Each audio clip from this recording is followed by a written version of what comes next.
ॐ श्रौत्रार्हन्ति जनिर्गुणैर्महर्षिभिरहर्तिवन्तोष्टूयमानोऽप्यगुणो विभुर्विजयतेतरां पूर्वार्धे कथितास्तुर्यपञ्चमाध्यायवर्तिनः प्रत्यया अथ कथ्यन्ते तृतीयाध्यायगोचराः। नमः सर्वेभ्यः श्रोतृभ्यः। अस्माभिः गतपाठे यद्यत् पठितं तद् एकवारं स्मरामः। वयं वैयाकरणसिद्धान्तकौमुदी इत्याख्यं ग्रन्थं पठन्तः स्मः। प्रकरणस्यास्य तत्र ग्रन्थस्यास्य तत्र उणादिप्रकरणम् अस्माभिः गते पाठे उपसंहृतं। तत्रापि अन्तिमस्य उणादिप्रकरणस्य पञ्चमस्य पादस्य अन्तिमः तृतीयः पाठः अस्माभिः उपसंहृतः। तत्र विगते पाठे क्लिशेरीचोपधायाः कन्लोपश्च लोनां च इति यत् सूत्रमारब्धं तत्सूत्रं गतपाठे पूर्तिं नीतम्। सूत्रस्य अर्थः दृष्टः। क्लिशेः कंस्यातोपधायाः ईत्वं लस्य लोपः नामागमश्च इति। कीनाशः इति रूपं साधितं यमः इत्यर्थे। किन्तु प्रयोजनमत्र चिन्त्यम् इति ग्रन्थकारेण उक्तम्। ततः परम् अश्नोतेराशु कर्मणि वरट् च इति अग्रिमं सूत्रं पठितम्। तत्र अशधातोः वरट् इति प्रत्ययः भवति। धातोः उपधाभूतः यः वर्णः तस्य च दीर्घः भवति। ईश्वरः इति रूपं साधितम्। ततः चतेरुरन् इति अग्रिमं सूत्रं पठितम्। तत्र चते इति एदितधातुः भवति, चत् इति अवशिष्यते, तस्मात् उरन् इति प्रत्ययः भवति इति सूत्रस्य अर्थः दृष्टः। चतुर् इति शब्दः साधितः। चत्वारः, चत्वारि इत्यादीनि रूपाणि तस्य स्मृतानि। नाम शब्दाधिकारप्रकरणे पठितः अयं शब्दः।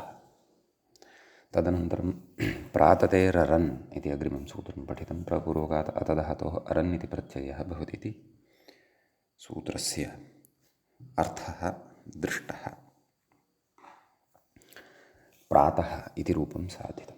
ततः अमेस्तुट् च इति अग्रिमं सूत्रं पठितम्। अमधातोः अरन् इति प्रत्ययः तस्य च तुडागमः भवति। अन्तर्मध्यार्थे शब्दः साधितः।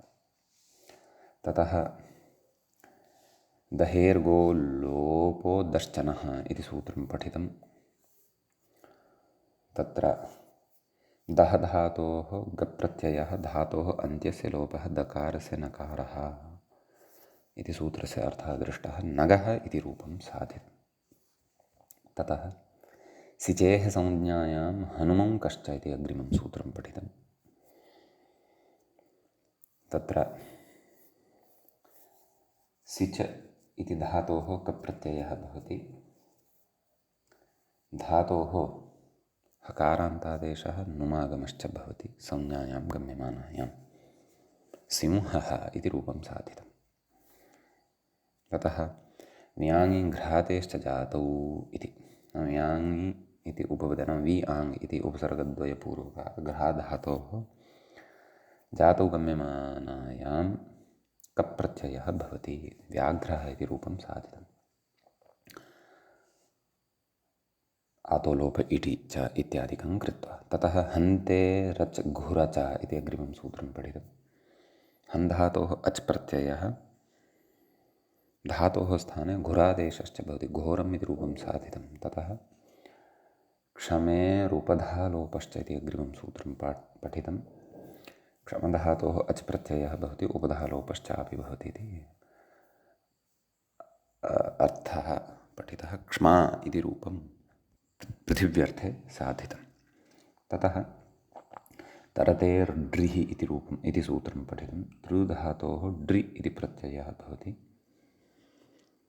त्रि इति शब्दः साधितः। त्रयः, त्रीन् इत्यादीनि रूपाणि अत्र भवन्ति, यानि च शब्दाधिकारप्रकरणे अस्माभिः साधितानि। ततः ग्रहेरनिः इति अग्रिमं सूत्रं पठितं।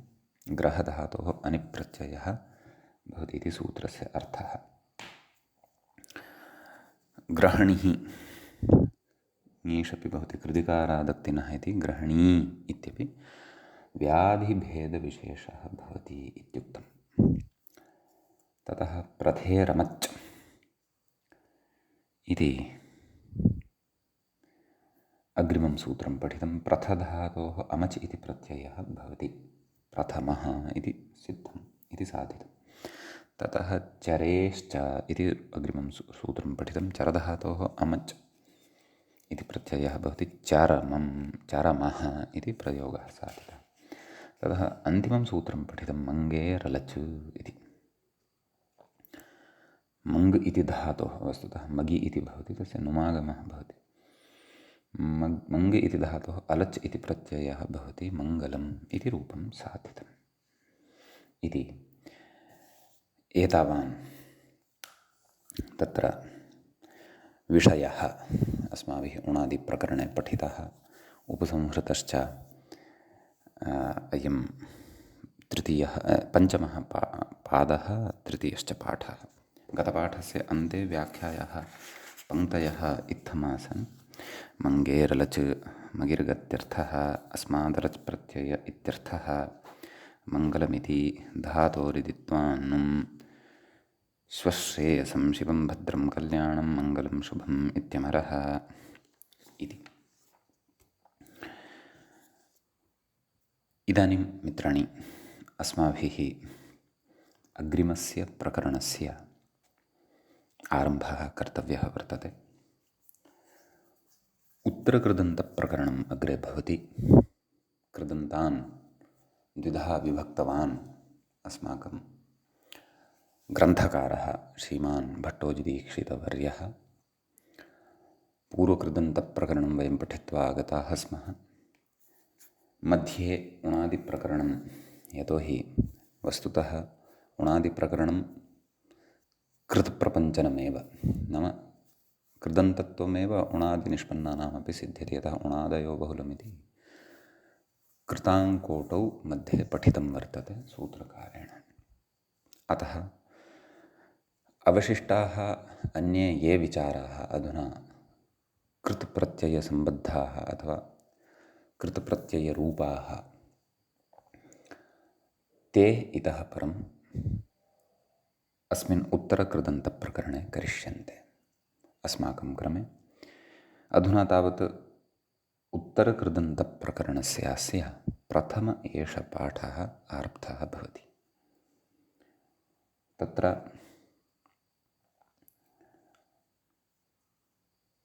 मूले कथयति अथ उत्तरकृदन्तप्रकरणम् इति।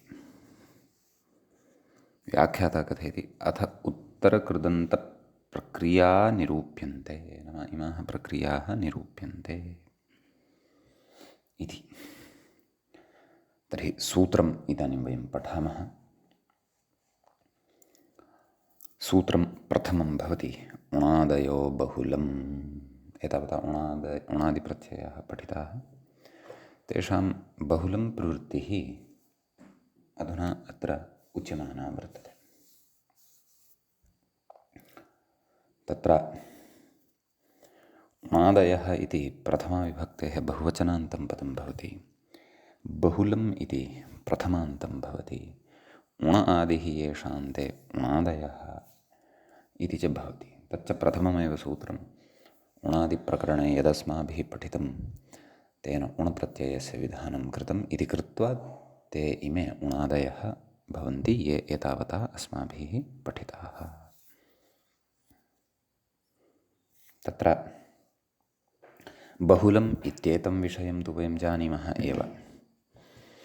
यतः क्वचित् प्रवृत्तिः क्वचिदप्रवृत्तिः क्वचिद्विभाषा क्वचिदन्यदेव विधेर्विधानं बहुधा समीक्ष्य चतुर्विधं बाहुलकं वदन्ति इति अस्माभिः पूर्वम् असकृतसन्धिप्रकरणादारभ्य बहुलशब्दविषये श्रुतं वर्तते। सम्यक् च वयं जानीमः किमिदं बहुलं नाम।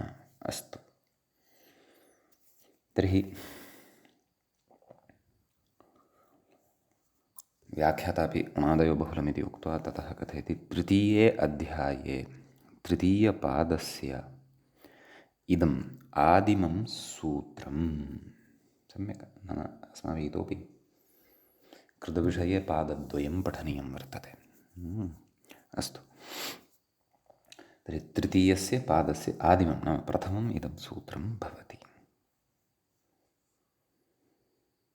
ततः कथयति अग्रे, वर्तमाने संज्ञायाञ्चेति मूले पश्यन्तु, एते वर्तमाने संज्ञायाञ्च बहुलं स्युः इति।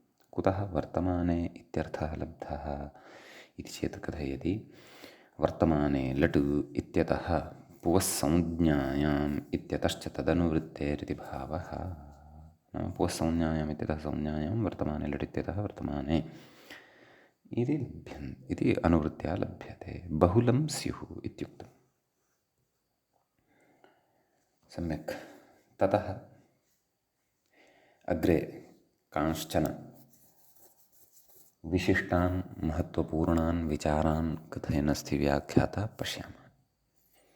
अतएव नै हनः एह च सूत्रं पठितं खलु। नै पूर्वात् हन्तेः असि प्रत्यये प्रकृतेः एहादेशे व्युत्पन्नः अनेहस् शब्दः वर्तमानकाले एव इत्युक्तं भाष्ये। भाष्ये तस्य नाम प्रत्ययस्य तत्र कालः नाम कस्मिन् काले अयं प्रत्ययः, नाम वर्तमानकाले एव अयं प्रत्ययः इत्युक्तं वर्तते। नाम एवं वर्तमाने इत्येतस्य अनुवर्तनमत्र स्वीकृत्य एवं रीत्या सूत्रस्य अर्थः कर्तव्यः इत्यत्र भाष्यस्य अपि प्रमाणं भवति, युक्तयः भवन्ति इति भावः। अग्रे संज्ञाशब्दश्चात्र रूढपरः। संज्ञायाञ्च बहुलं स्युः इत्युक्तं खलु। संज्ञाशब्दश्चात्र रूढपरः वैदिकानामपि शब्दानाम् उपलक्षणम् एवं खलु। तत्र यद्यपि रूढशब्दानां विषये उच्यते, नाम प्रकृतिप्रत्ययार्थमनपेक्ष्य शाब्दबोधजनकः यः शब्दः भवति सः रूढशब्दः भवति। तत्र शब्दकल्पद्रुमे इतोपि सरलतया रूढशब्दस्य विषये विस्तरेण विवेचनं कृतं वर्तते। मुख्यो लाक्षणिको गौणः शब्दः स्यादौपचारिकः यौगिको योगरूढो वारूढो वा मुख्य एव सः इति शाब्दिकाः कथयन्ति।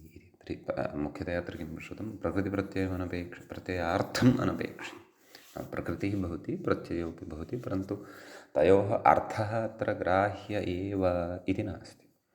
तथापि शाब्दबोधजनकः सः शब्दः भवति, नाम तत्र अर्थबोधः जायते इति भावः।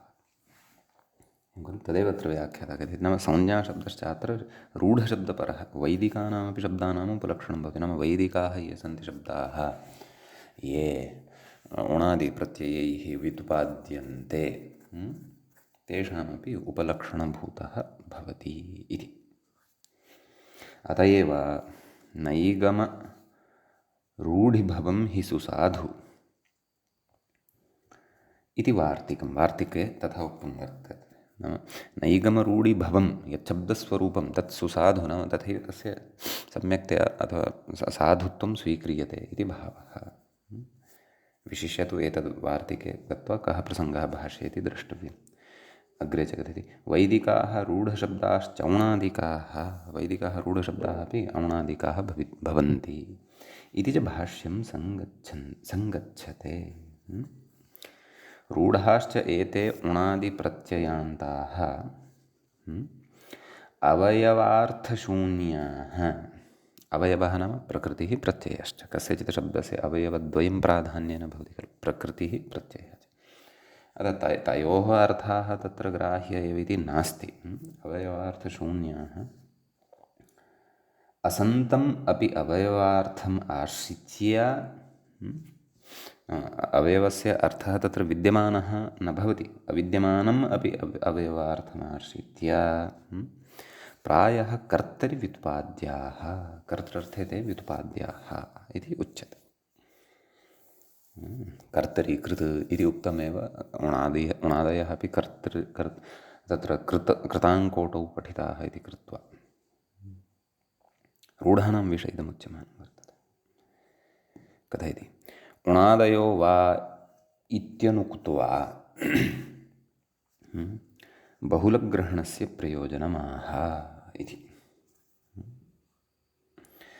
वा ग्रहणमेव कर्तुं खलु शक्यते, नाम वा प्रवर्तन्ते, नाम व्युत्पत्तित्वमपि एतेषां भवति, व्युत्पन्नत्वमपि भवति, अव्युत्पन्नत्वमपि भवति, नाम विकल्पेन एतेषां प्रवृत्तिः भवति इति वक्तुं शक्यते खलु। बहुलग्रहणं कुतः इति चेत् कथयति, अविहिताः अप्यूह्याः इति मूले। केचिद् अविहिताः अपि ऊह्याः, नाम एतावता उणादिप्रपञ्चने अस्माभिः याभ्यः प्रकृतिभ्यः ये प्रत्ययाः पठिताः विशिष्टाः, तत्र अर्थाः अपि दृष्टाः, ते यदि नोक्ताः, केचन शब्दाः सन्ति, तेषां शब्दानां तत्र सर्वेषां विवरणं नास्ति। यथा उदाहरणाय एकः शब्दः अस्ति दितिशब्दः। दितिशब्दः क्वापि एतावता अस्माभिः न पठितः, कथं व्युत्पादनीयः। तेऽपि ऊह्याः, नाम तत्र यावच्छक्यम् अस्माभिः प्रकृतिप्रत्यययोः कल्पना कर्तुं शक्यते। उणादिप्रत्ययः कश्चन तत्र कल्पयितुं शक्यते। तदेवाह संज्ञास्त्वित्यादि भाष्यस्थो अयं श्लोकः। मूले आदौ श्लोकं पश्यामः, ततः व्याख्यानं प्रति आगच्छामः। तत्र अस्ति श्लोकः, संज्ञासु धातुरूपाणि प्रत्ययाश्च ततः परे कार्यात् विद्यादनुबन्धम् एतच्छास्त्रमुणादिषु इति इत्यस्ति। नाम सामान्यमर्थं पश्यामः चेत् संज्ञासु धातुरूपाणि, संज्ञाशब्दाः केचन वर्तन्ते ये, तेषु धातुरूपाणि प्रत्ययाश्च ततः परे, नाम तत्र धातुरूपाणि प्रकृतिभूतानि धातुरूपाणि वर्तन्ते, प्रत्ययाश्च ततः परे, नाम ततः नाम धातुरूपेभ्यः परतः प्रत्ययाः अपि कार्यात् विद्यात् अनुबन्धम् एतच्छास्त्रम् उणादिषु। कार्यात् नाम एतस्य विषये व्याख्याता अपि वक्ष्यति, अहं सरलतया सामान्यतया वदन्नस्मि। कार्यात् नाम यथा यथं तत्र कार्यम् अपेक्षितं वर्तते, क्वचित् गुणः विधेयः, क्वचित् गुणनिषेधः कर्तव्यः, क्वचित् आलोपः कर्तव्यः, तादृशं कार्यं दृष्ट्वा विद्यात् नाम जानीयात्, अनुबन्धम् एतच्छास्त्रम् उणादिषु, नाम अनुबन्धव्यवस्था उणादिषु एतच्छास्त्रम् इत्थं विद्यात् जानीयात्। नाम तत्र ये अनुक्ताः वर्तन्ते संज्ञाशब्दाः, ये न व्युत्पादिताः वर्तन्ते, तान् अपि अत्र वयं प्रकृतिप्रत्ययकल्पनया व्युत्पादयितुं शक्नुमः इति श्लोकस्य भावः भवति। व्याख्याता अपि कथयति, पश्यन्तु, डित्थो डिबित्थ इत्यादौ धातुरूपाणि प्रत्ययाश्च यथासम्भवम् ऊह्याः इति, एवं खलु। अतः तत्र डित्थ डिबित्थ कश्चन धातुः कल्पनीयः, तत्र प्रत्ययः अपि कश्चन कल्पनीयः तत्र। आम्, अपेक्षितं नास्ति यत् कदाचित् अवयवार्थः तत्र अपेक्षितः एव इति। सम्यक् अग्रे गच्छति, निषेधादिकार्यवशात्, मूले उक्तं खलु कार्यात् विद्यात्, अनुबन्धं विद्यात्, नाम तत्र कः अनुबन्धः स्थापनीयः, सः कित् प्रत्ययः कित् कर्तव्यः, टित् कर्तव्यः, ङित् कर्तव्यः। अतः तस्य तथा तत्र वयं नाम अनुबन्धधर्ममपि तस्मिन् स्थापयितुं शक्नुमः। सम्यक्। ततः अग्रे गच्छति अनुबन्धमित्यत्र उपसर्गे घञ्यमनुष्ये बहुलम् इति प्रायः सूत्रम् इति दीर्घः एतेन दीर्घः वर्तते अनुबन्धमिति ह्रस्वः उकारः एव अनुबन्ध इति शब्दे खलु श्रुतः सर्वदापि अतः कथं तत्र दीर्घः श्रूयमाणः वर्तते इति चेत् घञ् प्रत्ययः यदि अस्ति तर्हि उपसर्गस्य घञ्यमनुष्ये इत्यादिसूत्रात् तत्र दीर्घः भवितुमर्हति उपसर्गस्य घञ्यमनुष्ये बहुलं नाम तत्रापि बहुलग्रहणं वर्तते इदं सर्वत्र भवत्येव इति नास्ति अतः अनुबन्ध इत्यत्र घञ्यन्तत्वमेव स्वीकर्तव्यं चेत् बहुलग्रहणसामर्थ्यात् क्वचित् दीर्घः नापि भवति इत्यपि वक्तुं शक्यते एतद् उणादिषु शास्त्रं शासितव्यम् उक्तं खलु कार्याद् विद्यात् अनुबन्धम् एतत् शास्त्रम् उणादिषु नाम एतत् उणादिषु शास्त्रं शासितव्यं नाम इति तत्र अध्याहारेण श्लोकार्थसङ्गतिः अवगन्तव्या इति कर्तव्यम् इति भावः उणादिषु सम्यक् कथयति कृवापादि प्रथममेव खलु सूत्रं पठितम् इत्यादि सूत्राणि तु शाकटायनप्रणीतानि कथयति अग्रे अस्यैव बहुलग्रहणस्य प्रपञ्चः इत्यर्थः आदयो बहुलं तद्बहुलग्रहणस्यैव सः प्रपञ्चः वर्तते इति उच्यमानं वर्तते इति अस्ति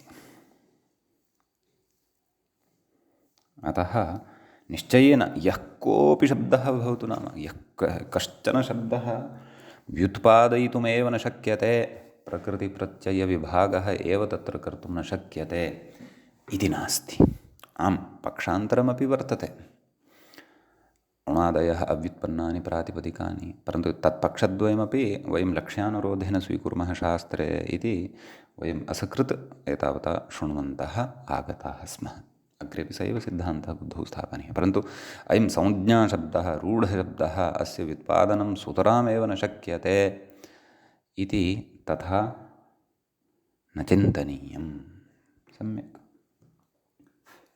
ततः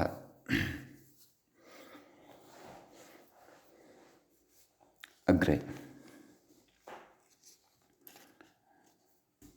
पठामः एतावता उणादयो बहुलम् इति सूत्रगतः विषयः अस्माभिः पठितः ज्ञातः अग्रे सूत्रं भवति मूले व्याख्यायां च दृश्यते भूतेऽपि तावदेव वा समग्रं सूत्रं तु भूतेऽपि दृश्यन्ते एवं भवति खलु अतः मम पुस्तके यः पाठः अस्ति तत्र दृश्यन्ते इति नावलोक्यमानं वर्तते अतः दृश्यन्ते इति पाठः तत्र योजनीयः समीचीनं भूते इति पञ्चम्यन्तं भवति क्षन्तव्य सप्तम्यन्तं भवति अपि इति अव्ययं भवति दृश्यन्ते इति च क्रियापदं भवति तत्र कर्मणि लटि प्रथमपुरुषस्य बहुवचनं दृश्यन्ते इति भवति दृशिरप्रेक्षणे इति धातुः तत्र उच्यते नाम व्याख्यात्र उणादय इति शेषः उणादयो बहुलम् इत्यतः उणादयः इत्यनुवर्तते धातोः प्रत्ययः परश्च इत्यादिकं सर्वं यथा पूर्वम् अत्रापि सम्बध्यते एव इति भावः समीचीनं ततः अग्रे पठामः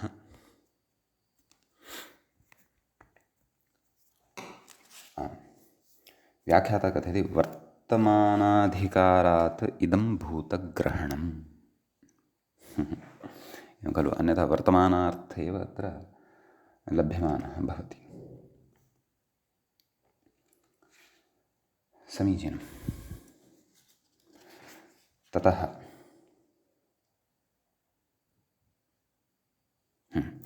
दृशिः प्रयोगानुसारार्थः नाम एवं रीत्या यथा प्रयोगाः कृताः वर्तन्ते तद्वत् तेषाम् अत्र अन्तर्भावः द्रष्टव्यः अस्मिन् भूतार्थे लक्ष्यानुरोधेन इदम् इति भावः कथयति इदं सूत्रं बहुलग्रहणप्रपञ्चार्थं नाम बहुलग्रहणद्वारा एतादृशाः अर्थाः अपि लभ्यन्ते इति तस्यैव प्रपञ्चनमिदं यद्यपि इदं बहुलग्रहणेनैव सिद्धं भवति नाम लक्ष्यानुरोधेनैव सर्वापि एषा प्रवृत्तिः इति भावः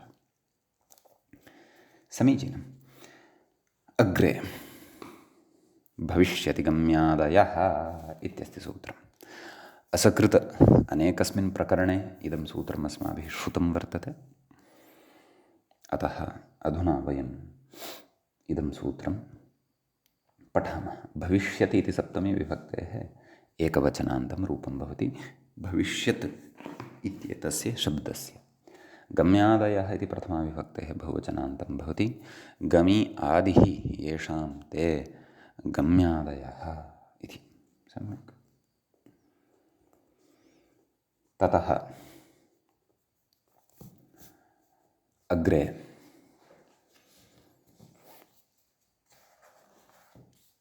सूत्रार्थः द्रष्टव्यः वर्तते व्याख्याता कथयति भविष्यति काले गम्यादयः शब्दाः इनि प्रत्ययान्ताः निपात्यन्ते इत्यर्थः निपात्यन्त इत्यर्थः निपात्यन्ते तत्र शाकल्यलोपः वर्तते गम्यादीनाम् उपसंख्यानं कर्तव्यम् इति अस्माभिः पूर्वं पठितं खलु समासेषु ग्रामङ्गमी द्वितीयाश्रितात् इति तत्सम्बद्धं तत्रापि इदं स्मृतमासीत् अस्तु कथयति ग्रामङ्गमी इति निपातनां नात्र णित्वम् इति गम्यादयः अत्र निपात्यन्ते इति कृत्वा नाम णिनि प्रत्ययान्ताः एते निपात्यन्ते चेदपि प्रकृते अस्तु इनि प्रत्ययान्तः निपात्यन्ते एते चेदपि प्रकृते अत्र णित्वं न भवति इति नाम ग्रामङ्गमे सुप्यजातो णिनिस्ताच्छील्ये वस्तुतः णिनिरेव वक्तव्यः तदा एव अस्याः पङ्क्तेः समन्वयनं कर्तव्यं सुप्यजातो णिनिस्ताच्छील्ये इत्यनेन यदि णिनि प्रत्ययः कर्तव्यः तर्हि तस्य अणित्वं प्रकृते निपातनादेव अतिदिष्टम् अवगन्तव्यम् इति भावः अतः तत्कारणात् तत्र तत्सम्बद्धानि अन्यानि कार्याणि न भवन्ति नाम उपधा दीर्घादिकं न भवति अन्यथा ग्रामङ्गामि इति किमपि अनिष्टं रूपं भवति लक्ष्यं तु गमि इत्येव अस्ति एवं खलु कथयति गमिष्यन्नित्यर्थः कथयति प्रस्थायि इति उदाहरणान्तरं दर्शयति प्रस्थास्यमानः इत्यर्थः तत्र प्रौसरपूर्वात् स्थाधातोः प्रत्ययः निपात्यते एवं भवति एवं खलु अग्रे कथयति तावदेव अग्रे व्याख्याता अग्रे उच्यमानानि द्वित्राणि सूत्राणि त्यक्तानि वर्तन्ते यतः पाठकाः स्वयमेव तानि सूत्राणि अवगच्छेयुः इति कृत्वा सः तानि सूत्राणि न पठन्नस्ति अतः वयम् अग्रिमं सूत्रम् अधुना पठामः तत्र सूत्रं भवति दाशगोघ्नौ सम्प्रदाने इति दाशगोघ्नौ इति प्रथमाविभक्तेः द्विवचनान्तं भवति सम्प्रदाने इति सप्तमी विभक्तेः एकवचनान्तं भवति दाशश्च गोघ्नश्च दाशगोघ्नौ इति तर्हि पश्यन्तु अत्र वस्तुतः बहुलग्रहणप्रपञ्चनमेव एतत् सर्वमपि अत्र सम्प्रदानार्थः उच्यमानः वर्तते दाशशब्दः गोघ्न इति शब्दस्य सम्प्रदानार्थे निपात्यते अत्र प्रत्ययः इति भावः तदेव मूले उक्तवान् साक्षात् एते सम्प्रदाने कारके निपात्यन्ते इति दाशन्ति तस्मै दाशः इति दाशन्ति अर्थात् यच्छन्ति, दाशृदाने इति धातुः भवति, ददति, तस्मै इति दाशः। तर्हि प्रकृते तदेव दाशधातोः अच् प्रत्ययः यः दृश्यमानः वर्तते अथवा कल्पनीयः यः कोऽपि अत्र प्रत्ययः, दाशशब्दः यद्यपि अस्माभिः पूर्वं साधितः वर्तते उणादिषु, तर्हि तत्र सः प्रत्ययः सम्प्रदानार्थे भवतु इति अत्र उच्यते। उदाहरणान्तरं कथयति, गां हन्ति तस्मै गोघ्नः अतिथिः इति। सम्यक्। तत्र गां हन्ति नाम गौः यः वर्तते तस्य हननं कुर्वन्ति, यस्य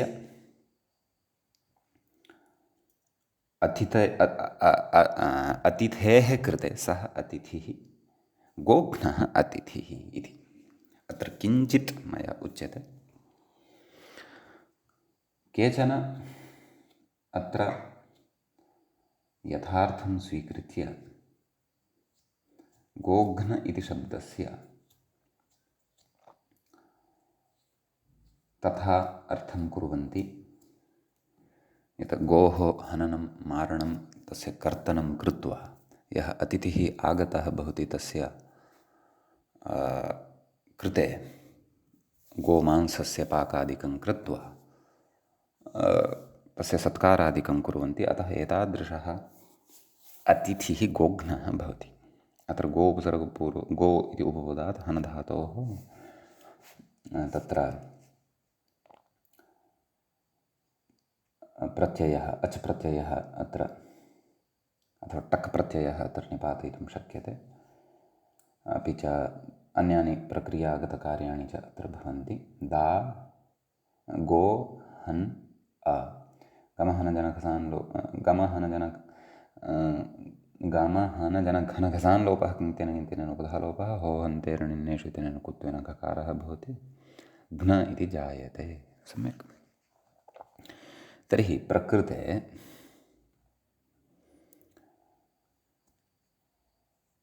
हन् धातोः अर्थद्वयं भवति। एकः अर्थः तत्र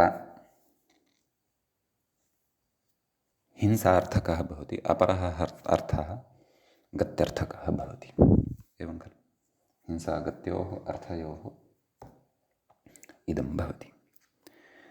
तत्र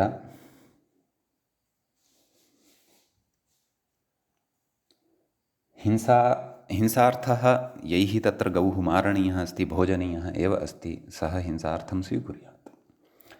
परन्तु यैः तादृशः हिंसार्थः दुष्टार्थः न स्वीकर्तव्यः वर्तते, ते अत्र उत्तमरीत्या अर्थं गृहीत्वा व्याख्यानं कुर्वन्ति।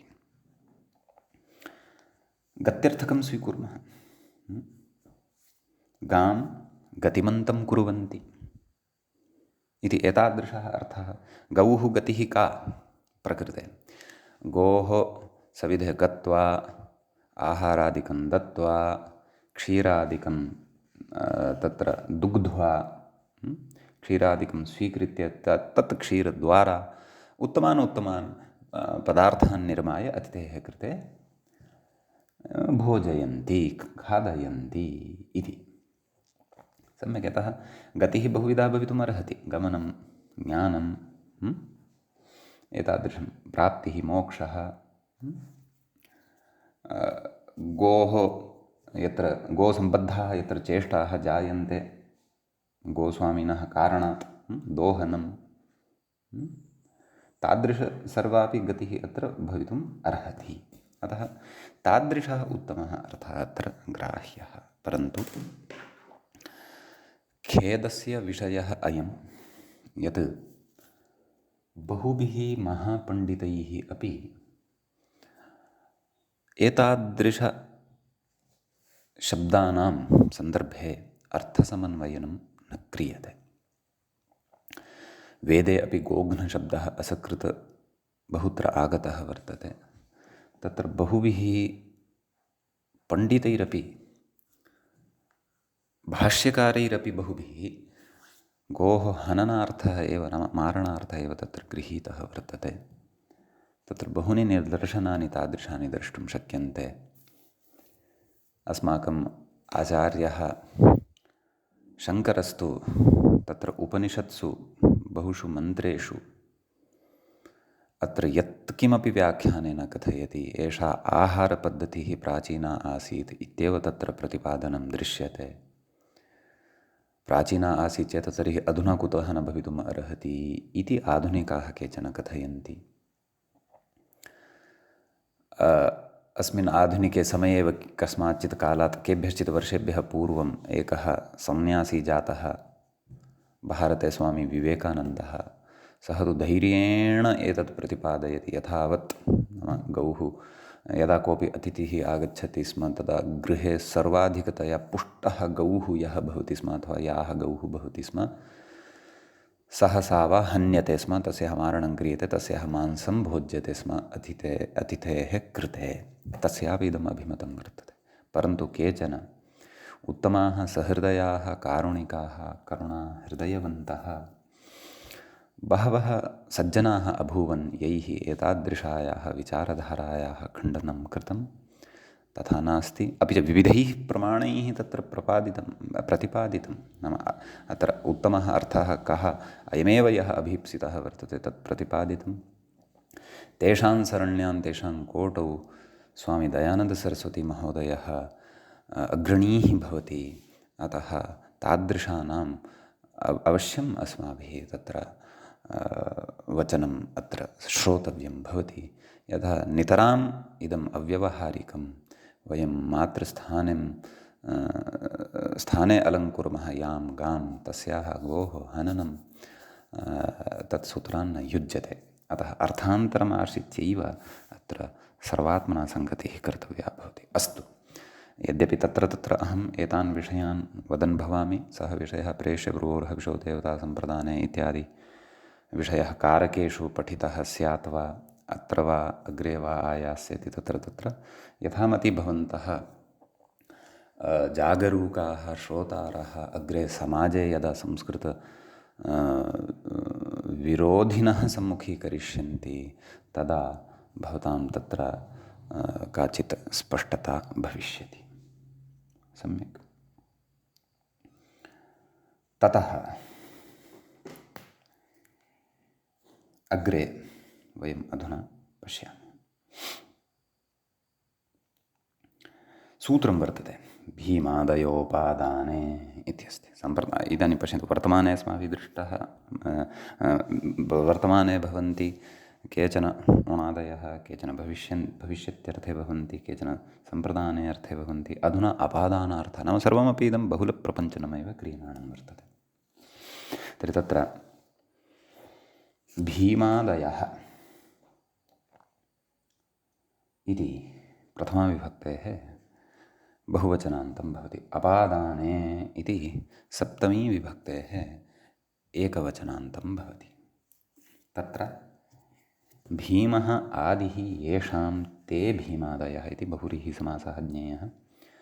अपादाने इति तु सप्तम्यन्तम् इत्युक्तमेव। तत्र ध्रुवमपाये पादानम् इत्यत्र अपादानम् अस्माभिः सुष्ठु पठितं वर्तते। एवं खलु? अर्थः स्पष्टः वर्तते। भीमादिगणे केचन शब्दाः लक्ष्यानुरोधेन कल्प्यन्ते। तत्र प्रकृतेः विहितः प्रत्ययः उणादिः सह अपादानार्थे इति भावः। तर्हि तत्र भीधातोः मक् प्रत्ययः एवं यदि क्रियते तर्हि तत्र भीमः इति बिभ्यति जनाः अस्मात् इति भीमः। एवं भीष्मः इत्यत्रापि भीधातोः मकी शुगागमः सर्वं निपातनात् साधयितुं शक्यते। प्रस्कन्दनः, प्रक्षरः, मूर्खः, खलतिः, एते खलति इति भिन्नशब्दः मध्ये अर्धविरामः स्थापयितुं शक्यते इति भाति। एते सर्वेपि शब्दाः प्रकृते, नाम अत्र येषु शब्देषु या प्रकृतिः वर्तते तस्मात् यः उणादिप्रत्ययः अत्र कल्प्यते अथवा विधीयते सः अपादानार्थकः ज्ञेयः इति भावः। यतः एतेभ्यः सर्वेभ्यः अपि जनाः बिभ्यति खलु, भयं मूर्खः अस्ति, तस्मादपि भयं प्राप्नुवन्ति खलु। एवमेव अन्येपि शब्दाः ये सन्ति, प्रस्कन्दनः, प्रक्षरः, तत्र तत्त्वबोधिन्यां कथयति भियो हेतुभयेषु मप्रत्यन्तसंनियोगेन वैकल्पिकः शुक् प्रस्कन्दति अस्मात् प्रस्कन्दनः अपादाने ल्युट्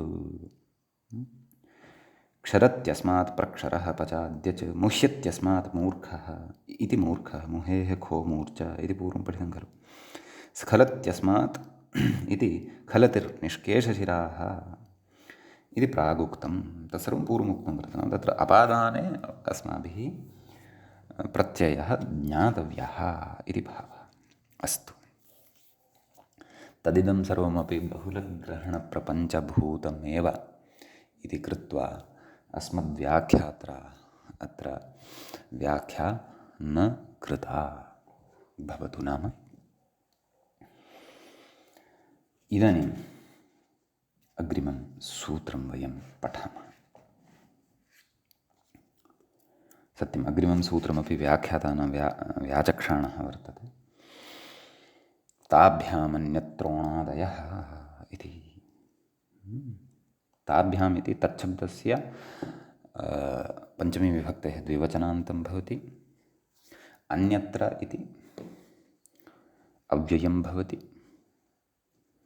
उणादयः इति प्रथमान्तं भवति उण आदिः येषां ते उणादयः धातोः प्रत्ययः परश्च इति सर्वम् अत्र सम्बध्यते तत्र मूले कथयति सम्प्रदान अपादान परामर्शार्थं ताभ्यामिति नाम तत्र दाशवोघ्नौ सम्प्रदाने इत्यतः सम्प्रदाने इत्यनुवर्तते भीमादयोपादाने इत्यतः अपादाने इति च अनुवर्तते सम्यक् तत्र तदेव मूले उक्तं सम्प्रदानापादानपरामर्शार्थं ताभ्यामिति ततः असौ भवति तन्तु अस्तु अग्रे उदाहरणम् उच्यमानं वर्तते नाम सम्प्रदानात् अपादानाच्चापि भिन्ने अर्थे एते उणादयः भवन्ति इति भावः नाम कर्मादिषु कारकेषु अपि भवन्ति इति भावः अतः कर्तृकृत् इत्यनेन सर्वत्र कर्तरि प्राप्तं खलु परन्तु कर्तृर्थे एव एते उणादयः भवन्ति इति तु नास्ति खलु इति भावः अग्रे कथयति ततः असौ भवति तन्तुः इति सम्यक् ततः नाम विस्तृतः तनधातोः अत्र प्रत्ययः वर्तते तु प्रत्ययः विस्तृतः भवति यः सः तन्तुः भवति इति भावः एवं खलु तनोतेः कर्तृक्तः प्रत्ययः अत्र भवति वृत्तं तदिति वर्त्मा अपि च तनधातोः तन्तु इत्यत्र तनधातोः तत्प्रत्ययः नकारस्य अनुदात्तोपदेशो नोत्यादिनाम् इत्यनेन अनुनासिकलोपः भवति अग्रे वृत्तं तदिति वर्त्मा इति अस्ति तत्त्वबोधिनिकारः कथयति पश्यन्तु गमनादिना निष्पन्नं यत् तद्वर्त्मा एवं खलु वृत्तेः कर्मणि मनिन् इति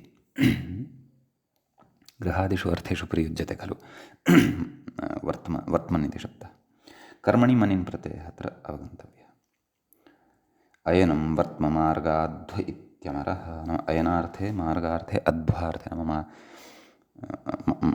मार्गः अध्वा च एकः एव विषयः अस्मिन् अर्थे अयं शब्दः प्रयुज्यते एवं खलु कर्मणि मनिन् इत्युक्तं ततश्च चरितं तदिति चर्म तर्हि चरधातोः अत्र मनिन् चर्म इति सिद्ध्यति अत्रापि कर्मणि प्रत्ययः मनिन् ज्ञेयः चरितं नाम भक्षितम् अथवा गत्यर्थकः अपि चरधातोः भवति चरगतिभक्षणयोः सम्यक् इति अयम् अत्र विशेषः भवति अग्रिमं सूत्रम् अधुना वयं पठामः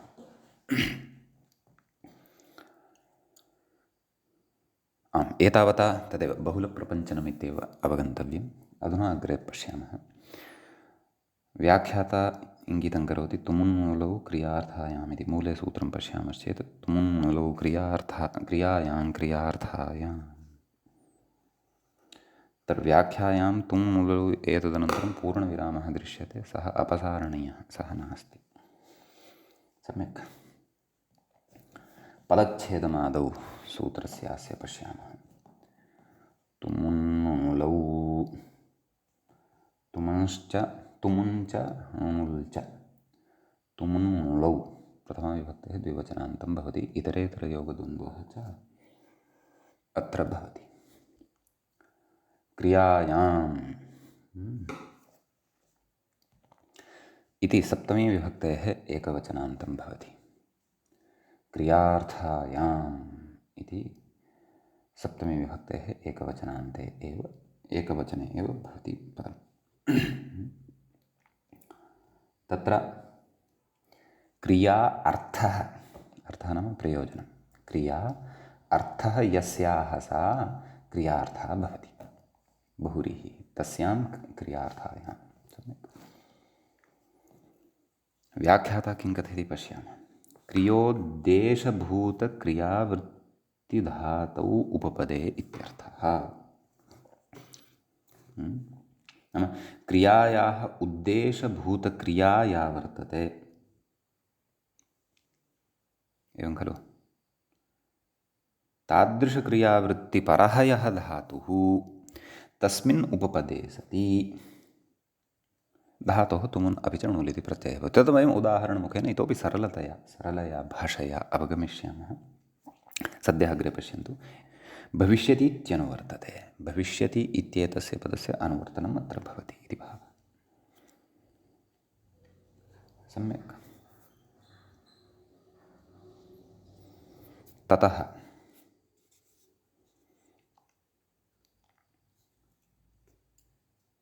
अग्रे कथयति व्याख्याता। तुमुनि नकारः इति, नकारस्य इति संज्ञा भवति, मकाराद् उकारः उच्चारणार्थः भवति। किमवशिष्यते? तुम्।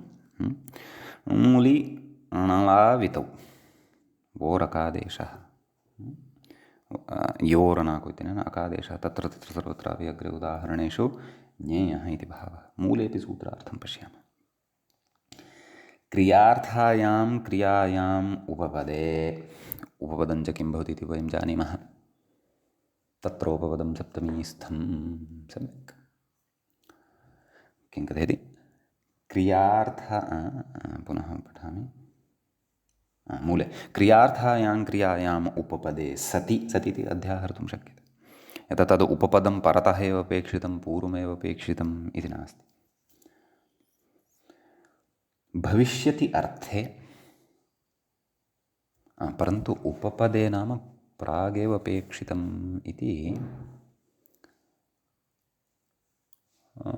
तादृशः अर्थः कर्मण्यण् इत्यादिषु स्वीकर्तुं शक्यते खलु। नाम कर्मणि उपपदे, अतः तत्र कुम्भं करोति इति कुम्भकारः, कर्मण्युपपदे धातोः क्रिय इति प्रत्ययः भवति। अत्र किमुच्यते? क्रियार्थायां क्रियायाम् उपपदे भविष्यत्यर्थे धातोः एतौ स्तः इति। प्रकृते कुतः न इति चेत् तादृश अर्थः, नाम कर्म उपपदम् अत्र पूर्वमेव अपेक्षितमिति अर्थः कुतः न इति चेत्, यतः प्रकृते तुमुनः पक्षे समासविषयः न भवति।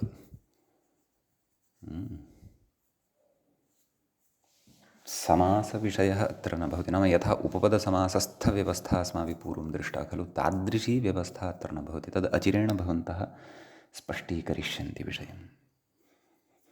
सम्यक्। अस्तु।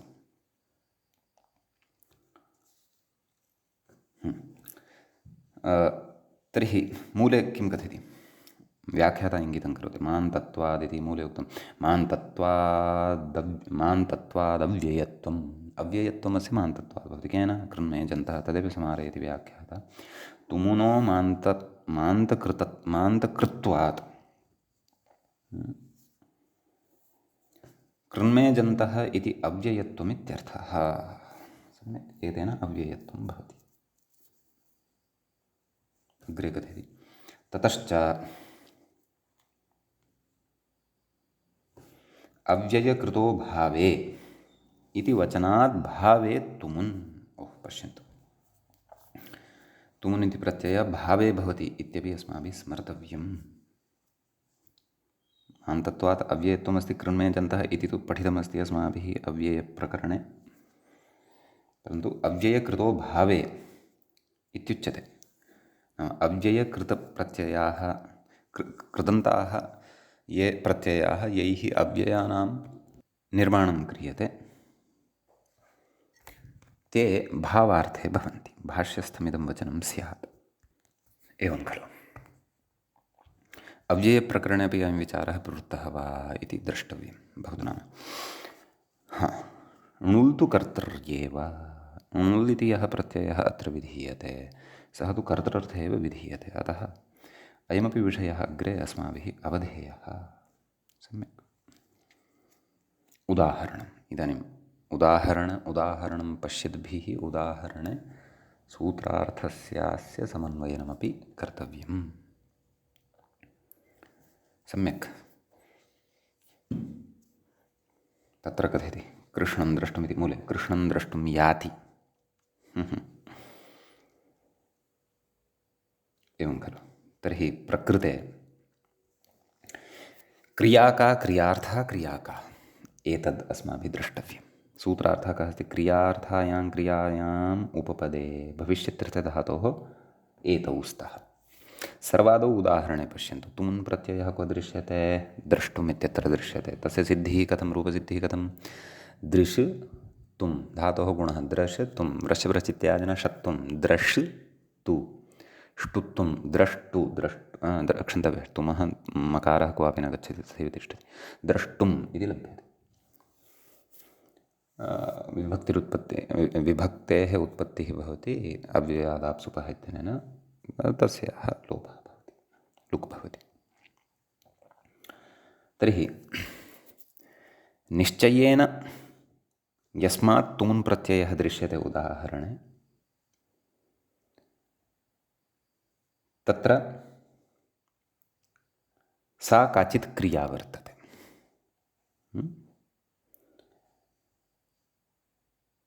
तत्र उक्तं क्रियार्थायां क्रियायाम् उपपदे।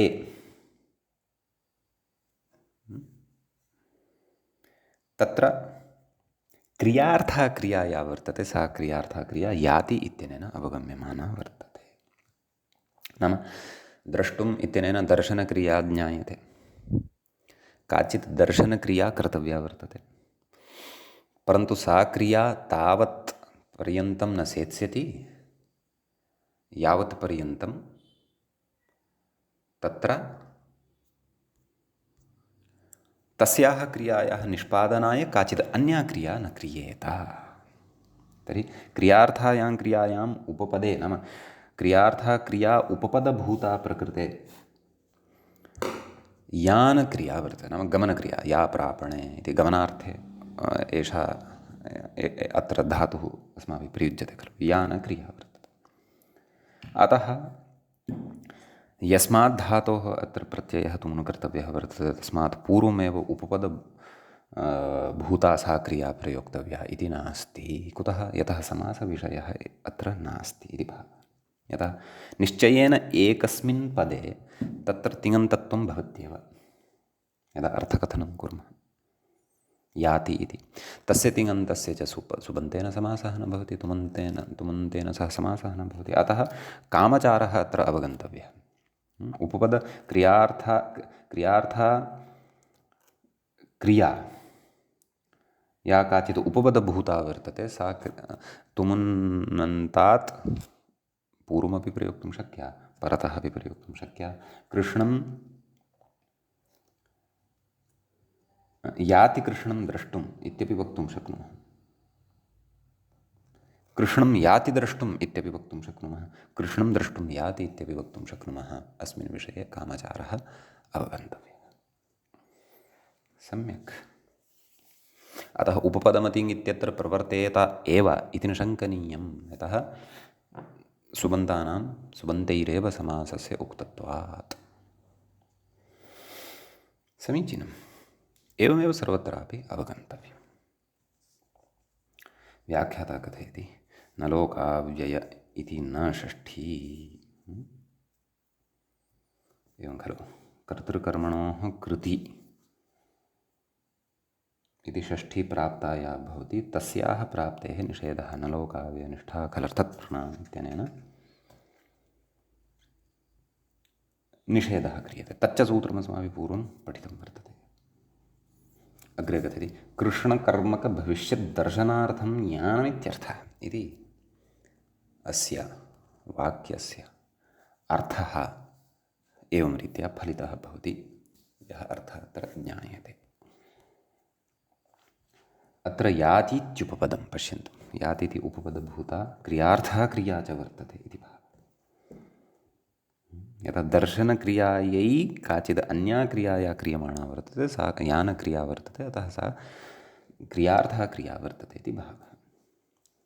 अग्रे कथयति अत्र तुमुन् प्रत्ययप्रकृत्यर्थस्य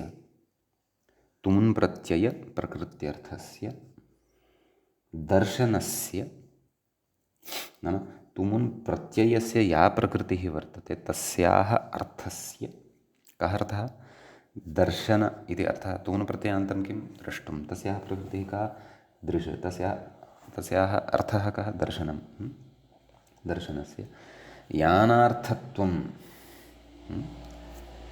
तुमुना द्योत्यं वाच्यं वा, तुमुना द्योत्यं भवति अथवा वाच्यं भवति इति भावः। सम्यक् इति उदाहरणस्य सूत्रार्थस्य च इतोपि स्पष्टता व्याख्यात्रा अत्र क्रियमाणा वर्तते। अग्रे एतत्तु तुमुन्नन्तम् एकम् उदाहृतम्। एवमेव अन्यानि तुमुन्नन्तानि पठितुं विद्यालयं गच्छति, क्रीडितुं क्रीडाङ्गणं गच्छति, शयितुं शय्यां गच्छति इति एतादृशाः अत्र नाम इति अन्येषु अपि उदाहरणेषु अर्थसङ्गतिः एवं रीत्या अत्र उक्तप्रकारेण कर्तुं शक्या इति भावः। अग्रे उदाहरणं भवति कृष्णं दर्शको याति। एवं खलु ततः अग्रे नाम अत्र णुल् प्रत्ययः वर्तते, अपि च पूर्वमुक्तं खलु तुमुन्तु भावे णुल् कर्तृकः, णुल् कर्तरि, परन्तु भविष्यदर्थः तत्र सन्निहितः भवति। क्रियार्थायाम् उपपदे सत्येव तत्रापि धातोः प्रत्ययः भवति इति भावः। सम्यक्। तर्हि कृष्णं द्रक्ष्यन् तदर्थं याति इति व्याख्याता कथयति। कृष्णस्य दर्शनं कर्तव्यं वर्तते, तदर्थं गच्छति इति भावः। वानवा कृष्णस्य दर्शनार्थं वा गच्छति इति वा अर्थः अत्र अवगन्तव्यः। व्याख्याता अग्रे कथयति अकेनोर्भविष्यदाधमर्ण्ययोः इति न षष्ठी इति। अक यतः अत्र णुलस्य णुलः स्थाने अपि अकादेशः भवति खलु, अतः इदमपि सूत्रम् अस्माभिः पूर्वं सविस्तरं पठितं वर्तते। सम्यक्। अग्रे कथयति ननु तुमुनः भावार्थकत्वे वानव तद्विषये कर्तरि विहितानां त्रिजादीनाम् अप्रवृत्तावपि यथा भावे तुमुन् विहितः, परन्तु त्रिजादयः केचन कर्तरिविहिताः वर्तन्ते, अतः तुमुनः भावार्थकस्य विषये तु कर्तरिविहिताः त्रिजादयः प्रवृत्तिं नार्हन्ति। परन्तु कथयति विषये वृत्तावपि णुल् विषये कर्तरित्रिजादयः कुतः न स्युः। णुल् तु अत्र कर्तरि एव खलु विधीयमानः वर्तते, अतः कर्तरिपक्षे त्रिजादयः प्रत्ययाः कुतः न स्युः, अवश्यं स्युरेव खलु इति शङ्क्यते। अत्र पुनरपि स्वपक्षस्य दृढीकरणं करिष्यते पूर्वपक्षिणा, ततः अस्य निरासः करिष्यते। तं सर्वमपि विषयं वयम् अग्रिमे पाठे पठिष्यामः। अद्यतनपाठः अत्रैव उपसंह्रियते। मङ्गलं कुर्मः।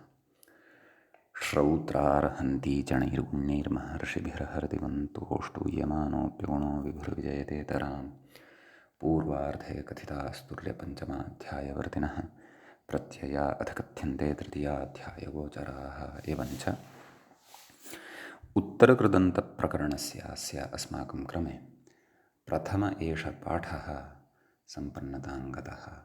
नमः सर्वेभ्यः श्रोतृभ्यः भवद्भ्यः।